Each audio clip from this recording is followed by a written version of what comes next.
Satu, kenalkan, nama saya Sandi Rinaldi Kadir. Saya akan memaparkan hasil diskusi saya yaitu tentang materi administrasi pembiayaan pembangunan dengan NIM 13 14 21 082. Baik, ada dua indikator pencapaian, yaitu yang pertama hakikat administrasi pembiayaan pembangunan, yang kedua pelaksanaan administrasi pembiayaan pembangunan. Baik, langsung saja masuk yang pertama, hakikat administrasi pembiayaan pembangunan. Administrasi pembiayaan adalah pengelolaan biaya yang berhubungan dengan pendidikan mulai tingkat perencanaan sampai pengukuran biaya yang efisien. Administrasi pembiayaan memiliki dua pengertian, yaitu secara sempit dan secara luas. Pengertian secara sempit, administrasi pembiayaan adalah tata pembukuan yang berfungsi untuk pencatatan keluar masuknya keuangan untuk membiayai suatu kegiatan organisasi kerja yang berupa tata usaha. Sedangkan pengertian secara luas, yaitu administrasi pembiayaan adalah kebijakan dalam pengadaan keuangan untuk mewujudkan kegiatan kerja yang berupa perencanaan, pengurusan, dan pertanggungjawaban suatu lembaga terhadap penyandangan dana, baik individual maupun lembaga. Berikutnya prinsip administrasi pembiayaan.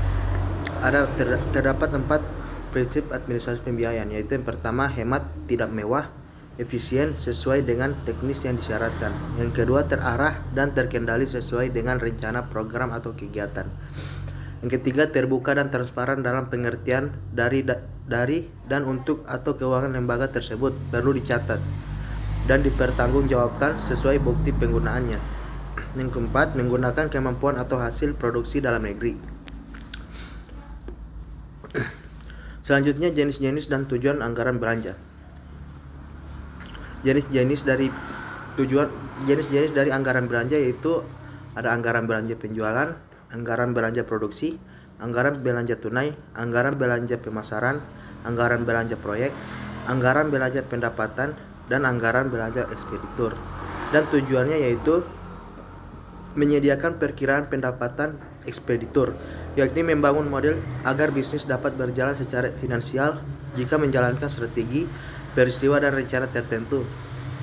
Kedua, memungkinkan operasi keuangan bisnis yang sebenarnya diukur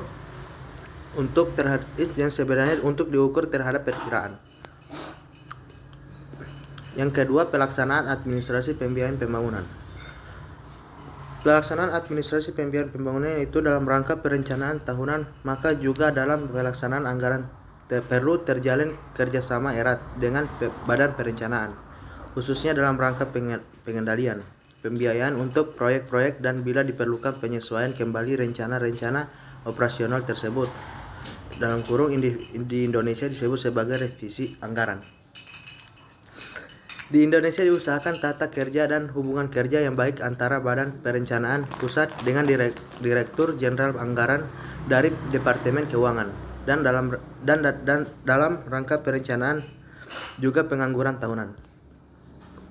Berikutnya 4 perencanaan dan pelaksanaan anggaran yang dilakukan oleh Direktorat Jenderal Anggaran, yaitu dokumen pelaksanaan APBN, klasifikasi anggaran di Indonesia, klasifikasi anggaran baru, dan klasifikasi kode anggaran.